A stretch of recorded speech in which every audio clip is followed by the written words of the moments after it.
നമസ്കാരം, ആയുഷ് മീഡിയയുടെ പുതിയ ലക്കത്തിലേക്ക് ഏവർക്കും സ്വാഗതം. ഇന്ന് ഞാൻ നിൽക്കുന്നത് എൻ്റെ നാട്ടിലെ കണ്ടത്തിലാണ്. കണ്ടമെന്ന് വെച്ച് കഴിഞ്ഞാൽ മറ്റു പല നാട്ടിലും വയല്, പാടം എന്നൊക്കെ പറയും. പക്ഷേ ഞങ്ങളുടെ നാട്ടിൽ പത്തനംതിട്ടയിലൊക്കെ കണ്ടമെന്നാണ് പൊതുവെ കൂടുതൽ ആളുകളും ഉപയോഗിക്കുന്നത്. എൻ്റെ കൊച്ചിലേക്ക് ഒരുപാട് നെൽകൃഷി അതൊക്കെ ഉണ്ടായിരുന്നതാണ്. ഇപ്പോൾ അധികം കൃഷിയൊന്നുമില്ല. അപ്പോൾ എന്തായാലും ഞാൻ ഈ പാടം ഇപ്പോൾ ഏത് അവസ്ഥയാണ് കിടക്കുന്നതെന്നൊക്കെ ജസ്റ്റ് ഒന്ന് കാണിക്കാം. ഒരുപാട് കൃഷിയൊന്നുമില്ല, ഉള്ളതൊക്കെ ഒന്ന് കാണിക്കാം. പിന്നെ ഞങ്ങൾക്കിവിടെ കണ്ടമൊന്നുമില്ല. പണ്ട് ഞങ്ങളിവിടെയൊക്കെ കൃഷി ചെയ്തിട്ടുണ്ട്. ഞങ്ങൾ ഈ പാട്ടത്തിനൊക്കെ മറ്റാളുകളുടെയൊക്കെ വസ്തു പാട്ടത്തിന് എടുത്ത് അങ്ങനെയൊക്കെ ഞങ്ങൾ, അതായത് പപ്പ ഇവിടെ മുട്ടത്തോൺ SNDP സ്കൂളിലെ അധ്യാപനത്തിരുന്ന സമയത്തൊക്കെ ഞങ്ങൾക്ക് ഇവിടെ കൊച്ചു കൊച്ചു കൃഷികളൊക്കെ ഉണ്ടായിരുന്നു. പിന്നെ ആർക്കും സമയമൊന്നുമില്ല. ഇപ്പം പിന്നെ നാട്ടിലെ പുതിയ പുതിയ ആളുകളൊക്കെ വന്നു. അവരൊക്കെ ഈ പാടമൊക്കെ പാട്ടത്തിനെടുത്ത് കൃഷിയൊക്കെ ചെയ്തു തുടങ്ങി. പിന്നെ ചിലരൊക്കെ സ്വന്തമായിട്ട് വസ്തു വാങ്ങിയിട്ടുണ്ട്. ഞാൻ കുഞ്ഞായിട്ടിരുന്ന കാലത്തൊക്കെ ഇവിടെ ഒരുപാട് കൃഷികളുണ്ടായിരുന്നു, നെല്ലും. പിന്നെ ചില ആളുകൾ വാഴയിലോട്ടൊക്കെ തിരിഞ്ഞു. അടുത്ത കാലത്തായിട്ട് പഞ്ചായത്തിൽ നിന്ന് ഫണ്ട് ഉണ്ടായിരുന്നു. ആ ഫണ്ടുകൾ വെച്ചിട്ട് JCB പോലെ ഇത് കൊണ്ടുവന്നിട്ട് മുഴുവൻ കണ്ടം ലെവലാക്കി മൊത്തം നെൽകൃഷി ചെയ്തതാണ്. പക്ഷെ അതൊന്നും ലാഭമായില്ല. ആദ്യമായിട്ട് ഒരുപാട് കാലത്തിന് ശേഷം കൃഷി ചെയ്തപ്പോഴേ ഈ പാടമൊക്കെ ഒരുക്കാൻ ഒരുപാട് ചിലവ് വന്നു.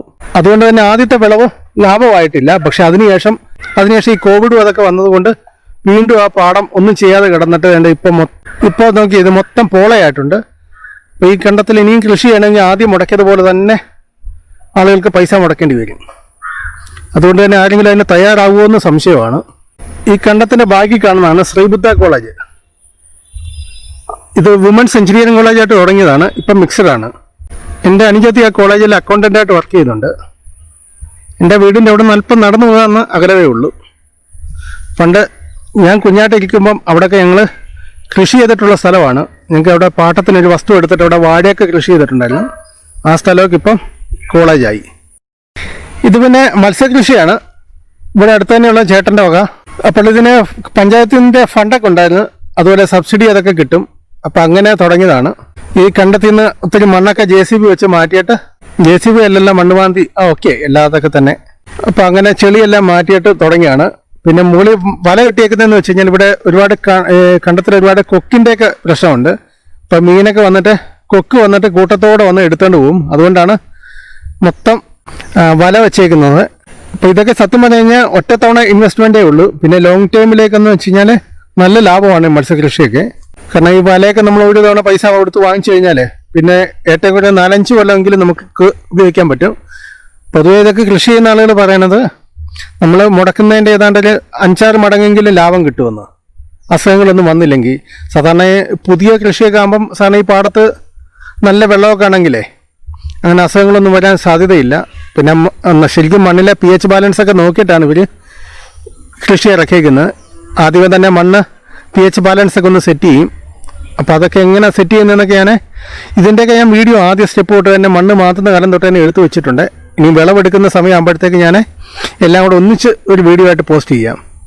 അല്പം ഇട്ടിട്ട് കാര്യമില്ലല്ലോ, ആളുകൾക്ക് എല്ലാം മനസ്സിലാവണ്ടേ, അതുകൊണ്ടാണ്. അപ്പോൾ ഇതിൻ്റെ മത്സ്യകൃഷിയുടെ A to Z കാര്യങ്ങൾ ഉൾപ്പെടുത്തി ഞാൻ വീഡിയോ ഇടാം. ഇപ്പോഴല്ല, ഇപ്പോൾ ഇതെനിക്ക് 3 മാസം ആയെന്ന് തോന്നുന്നു. ഇനി 3 മാസമെങ്കിലും എടുക്കും ഇനി വിളവെടുപ്പിന്. കാരണം തിലോപ്പിയ ഇട്ടേക്കുന്നത്, തിലോപ്പിയാണ് 6 മാസം, പിന്നെ ചെമ്പല്ലി ആണെങ്കിൽ 9 മാസം. ഇപ്പം ഈ ഒരു സമയത്ത് എല്ലാവരും ചെയ്തിരുന്നത് തിലോപ്പിയാണ് കൃഷിക്ക് ഉപയോഗിച്ചത്. പക്ഷെ ഇപ്പോഴാണ് ആളുകൾക്ക് മനസ്സിലാവുന്നത് ചെമ്പല്ലിയാണ് ലാഭമെന്ന്. കാരണം അതിൻ്റെ മീറ്റ് എന്ന് വെച്ച് കഴിഞ്ഞാൽ ഒരുപാട് സോഫ്റ്റാണ്, നല്ല വിലയും കിട്ടും. ഈ കണ്ടത്തിലെ ഉടമകളില്ലാത്ത കുറേ പപ്പായ നിപ്പുണ്ട്. നല്ല വിളവാണ്, കണ്ടില്ലേ. നമ്മളൊക്കെ വീട്ടിലൊന്നും കൊണ്ട് നട്ടു കഴിഞ്ഞാൽ അതൊന്നും ശരിയാകത്തില്ല. അഥവാ വലുതായി കഴിഞ്ഞാൽ അതിലൊന്നും കായൊന്നും ഉണ്ടാവില്ല. ഇത് താഴെ തൊട്ടങ്ങ് മുകളിൽ വരെ കായകളാണ്. കുറേ വെറൈറ്റി ഉണ്ട്. എന്നിട്ട് ഇത് കണ്ടില്ലേ, ഇത് കണ്ടിട്ട് ആണെന്ന് തോന്നുന്നു. അതിലൊന്നും ഉണ്ടാകുന്നില്ല, ഇങ്ങനെ വള്ളി പോലെ ഉണ്ടായി വന്നിട്ടേ ഉള്ളൂ. പക്ഷെ അതിൻ്റെ സൈഡിലത്തെ കൊച്ചു പപ്പായലുണ്ട്. ഇത് കണ്ടില്ലേ, ഇതൊരു വെറൈറ്റി അല്ലേ ഈ കാണുന്നത്. വള്ളി പോലെ ഉണ്ടായിട്ട് അതേലെ താഴോട്ട് തൂങ്ങിക്കിടക്കുന്ന ടൈപ്പ് പപ്പായാണ്. ഇത് പഴുക്കുമ്പം ആരും കൊണ്ടുപോയില്ലെങ്കിൽ ഒന്ന് എൻ്റെ വിത്തൊക്കെ കൊണ്ടുപോയിട്ടൊന്ന് പാകി നോക്കണം.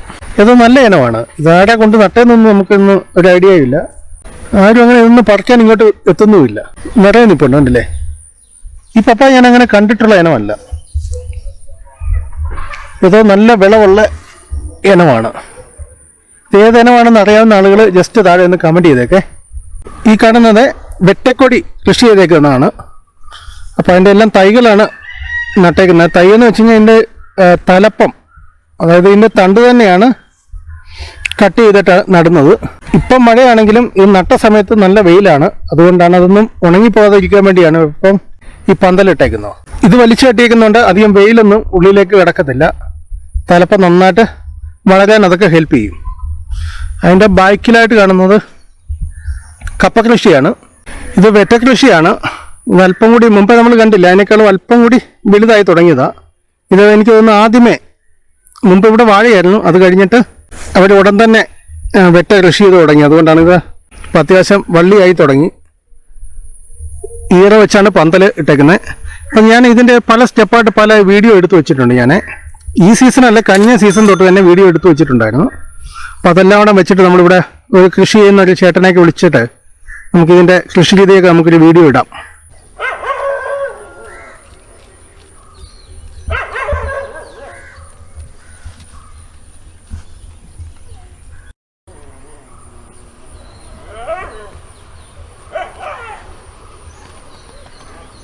ഇപ്പോൾ കൃഷിയൊന്നും ഇല്ലാത്തതുകൊണ്ട് ആളുകൾ ഈ പാടത്തേക്ക് പശുവിനെ കഴിച്ചു വിട്ടിട്ടുണ്ട്.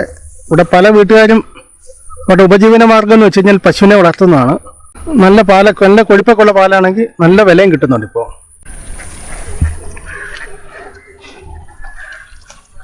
ഈ കാണുന്നത് ഈ കണ്ടത്തിൻ്റെ സൈഡിലുള്ള ഏതോ വീട്ടിലെ ആളുകളുടെ താറാവാണ്. ഇപ്പോൾ കൃഷിയൊന്നും ഇല്ലാത്തതുകൊണ്ട് ഇഷ്ടത്തിന് പൊടിമീനൊക്കെ കാണും ഈ കണ്ടത്തിലെ. അതിനൊക്കെ തിന്നാൻ വേണ്ടി ഇറങ്ങിയേക്കുവാണ്. എനിക്ക് തോന്നുന്നു ഈ കോഴിയെ നമ്മൾ പോറ്റുന്നതിൻ്റെ ആ ചിലവ് പോലും ആകുന്നില്ല നമുക്ക് താറാവിനെ. അടുത്ത് ഇതുപോലെ കണ്ടോ അതൊക്കെ ഉണ്ടെങ്കിലേ അഴിച്ചങ്ങ് വിട്ടാൽ മതി. നല്ല അനുസരണയാണ്. കറക്റ്റ് സമയത്ത് തന്നെ തിരിച്ച് വീട്ടിൽ വന്നോളും. ഒറ്റ തവണ റൂട്ടൊക്കെ കണ്ടാൽ മതി.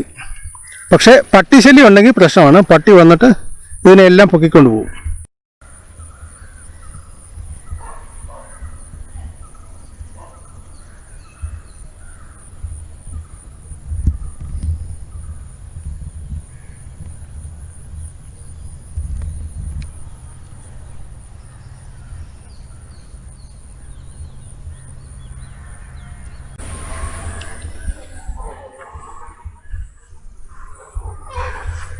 ഇതേതോ നല്ല ഇനം താറാവാണ്, തനി നാടനല്ല. ഈ കൃഷിയൊന്നും ലാഭമല്ലാത്തൊരു ടൈമിലേ ആളുകൾ വാരം വെട്ടി അതിനകത്തൊക്കെ തെങ്ങൊക്കെ നട്ടതാണ്. പക്ഷെ തെങ്ങും വലിയ ലാഭമൊന്നുമില്ല. അപ്പോൾ നിങ്ങൾ ഞങ്ങളുടെ കണ്ടൊക്കെ കണ്ടു കാണുമല്ലോ. നിങ്ങളുടെ നാട്ടിലൊക്കെ വലിയ വലിയ പാടങ്ങളും വലിയ വലിയ കൃഷിയൊക്കെ കാണും. പക്ഷെ ഞങ്ങളുടെ നാട്ടിലൊരവസ്ഥ ഇതാണ്. എനിക്ക് ഒരുപാട് കാലമായിട്ടുള്ളൊരു ആശയമാണ് ഈ പാടത്തൊരു 10 സെൻറ്റ് സ്ഥലം വാങ്ങണമെന്ന്, എന്തെങ്കിലും കൊച്ചു കൊച്ചു കൃഷികളൊക്കെ ചെയ്യാനൊക്കെ. ലാഭമൊന്നും നോക്കിയല്ല, നമ്മുടെ മനസ്സിലൊരു സന്തോഷം. നോക്കട്ടെ, ഫണ്ടൊക്കെ വരുന്നതിനനുസരിച്ച് നമുക്ക് എങ്ങനെയൊക്കെ 10 സെൻറ്റ് ഒപ്പിക്കാം. അപ്പോൾ ഈ കൊച്ചു വീഡിയോ നിങ്ങൾക്ക് ഇഷ്ടമായി കാണുമെന്ന് വിചാരിക്കുന്നു. ഈ വീഡിയോ പറ്റിയുള്ള അഭിപ്രായം ജസ്റ്റ് താഴെ ഒന്ന് കമൻറ്റ് ചെയ്തേക്കുക.